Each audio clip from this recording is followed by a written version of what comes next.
जी news पर यह बड़ी अपडेट भारत पाकिस्तान तनाव से जुड़ी हुई है। भारत और पाकिस्तान के बीच बढ़ते तनाव के बीच यह बड़ी खबर G7 की भारत और पाकिस्तान से यह अपील है।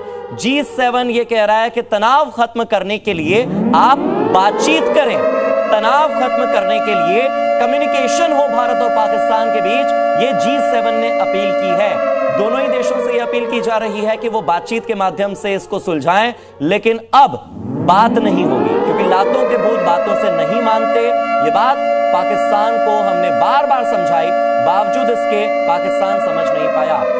देवनाथ जी, ये जो बड़ी अपडेट सामने आई है, लातों के भूत बातों से मानते नहीं है। बात करने की कोशिश क्या पहले नहीं हुई? सालों से हुई है, दशकों से हुई है, रोज रोज हुई है। सीज फायर का उल्लंघन करता था, हम बच्चा समझ के समझा देते थे। जो एक पिता का कर्तव्य होता है, भारत ने हर बार वो निभाया है। लेकिन जो अपने ही पिता के छाती पर या कहें कि पीठ पर छुरा घोंपे, ऐसे पाकिस्तान के लिए क्या करना चाहिए? ऐसे पाकिस्तान के साथ क्या होना चाहिए? क्या बातचीत होनी चाहिए जो G7 राष्ट्र कह रहे हैं? देखिए, किसी भी युद्ध का पर्पस ये होता है कि दुश्मन के ऊपर दबाव डाला जाए और ऐसा माहौल तैयार किया जाए जिसमें कि वो बातचीत के लिए राजी हो जाए। इस तरह की बातचीत हम दुनिया में जहां पे भी युद्ध हुआ है हमने देखा है। अभी अगर आप इजराइल और हमास का युद्ध देखें तो वहां पर भी कई दौर बातचीत हुई है। हाँ। जैसे हमने देखा भारत का और चीन के बीच में जब गलवान के बाद टेंशन हो गया था तो हमने दोनों तरफ बहुत भारी डिप्लॉयमेंट कर दी थी। गलवान के इस तरफ अक्सर चीन में हमने और गलवान के उस तरफ तिब्बत में चीन की PLA ने।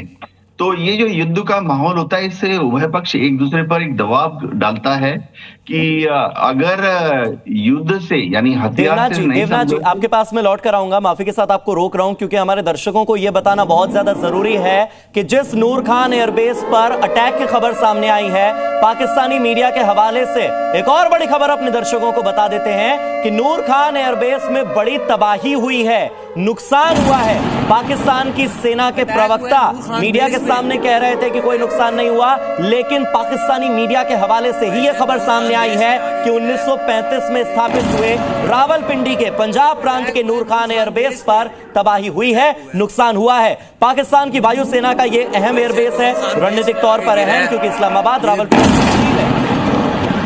तो हमारे साथ यूके देवनाथ जी डिफेंस एक्सपर्ट के तौर पर लगातार जुड़े हुए हैं। यूके देवनाथ जी, अभी तक यह खबर सामने आई थी कि हमला हुआ है, उसके बाद पाकिस्तानी सेना के प्रवक्ता ने कहा कि कोई नुकसान नहीं हुआ। मतलब अब पाकिस्तान की मीडिया खुद ये मान रही है कि नुकसान हुआ है, तबाही हुई है, और जो विस्फोट, किसी ज्वालामुखी जैसा विस्फोट हमने देखा, अभी हम दिखा रहे हैं टीवी स्क्रीन पर, वो सच्चा है और नुकसान तो बहुत बड़ा हुआ है। लड़ाकू विमानों को, ड्रोन को, वहां के रनवे को, हैंगर को, कम्युनिकेशन सिस्टम को और रडार को भी। नूर खान बेस में आगे गिरा है। जी हाँ, युद्ध के दौरान जो टारगेट होते हैं, टारगेट नंबर 1 अगर वहां पर हवाई जहाज या ड्रोन है तो सबसे पहले आसानी वाला टारगेट होता है रनवे, क्योंकि एक रनवे बहुत लंबा एरिया होता है, रनवे को कैमोफ्लेज करना मुश्किल होता है। सबसे बड़ी बात है कि ऐसा जरूरी नहीं है कि पूरे रनवे को ही ध्वस्त किया जाए। हाँ। आप बस रनवे के मध्य में 2-3 जगह पर गड्ढे बना दीजिए अटैक करके, और बाकी पूरा का पूरा रनवे उसके बाद इस्तेमाल करने के लायक नहीं बनता, क्योंकि रनवे के बीच में 2 या 3 जगह पर आपने गड्ढे कर दिए हैं। तो किसी भी एयरबेस को नॉन इफेक्टिव बनाने के लिए या उसकी युद्ध लड़ने की क्षमता को कम करने के लिए सबसे ज्यादा कारगर तरीका है।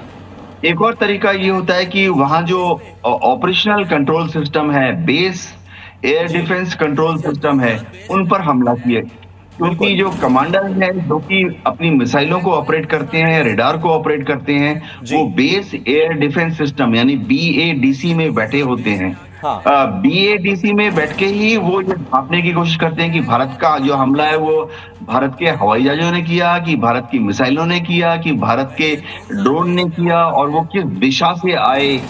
देवनाथ जी, दावे तमाम हैं, लगातार सवालों का सिलसिला आपके साथ जारी ही रहेगा, आप हमारे साथ बने रहिएगा। तस्वीरें जी न्यूज लगातार दिखा रहा है इसी बीच, क्योंकि खबर सबसे बड़ी है, खबर बहुत ज्यादा बड़ी है, और मेरी सहयोगी निधि चतुर्वेदी भी मेरे साथ पैनल में शामिल हो चुकी हैं। निधि भी इस खबर के, इस अपडेट के सिलसिले को आगे बढ़ाएंगे। बिल्कुल यूके देवनाथ जी, जिस तरीके का ये पूरा ब्लैकआउट हुआ इस्लामाबाद में, जो एक के बाद एक बैक टू बैक सीरियल धमाके हुए हैं, एक तो धमाकों के बाद जिस तरीके के यहाँ पर हालात हैं उससे तो हम रूबरू हैं, लेकिन ऑपरेशनली अगर बात की जाए और चूंकि आप हालात को लगातार सीमा पार भी मॉनिटर कर रहे हैं, तो ये कितना बड़ा मैसिव इम्पैक्ट छोड़ने वाला है पाकिस्तान पर, नूर खान बेस में मैसिव एक्सप्लोजन जो कि उनके एयरबेस पर हुआ है एक के बाद एक। इस तरह के हमलों से सबसे बड़ा जो ऑब्वियस दिखाई देता है वो तो है फिजिकल डैमेज, कि इंफ्रास्ट्रक्चर को नुकसान हुआ है। बिल्डिंग ध्वस्त हो गई, रनवे ध्वस्त हो गया, टैक्सी ट्रैक ध्वस्त हो गया। दूसरा जो फायदा हमारे पक्ष में होता है वो है कि उनकी ऑपरेशनल बिल्कुल यूके देवनाथ जी, हम लौट रहे हैं आपके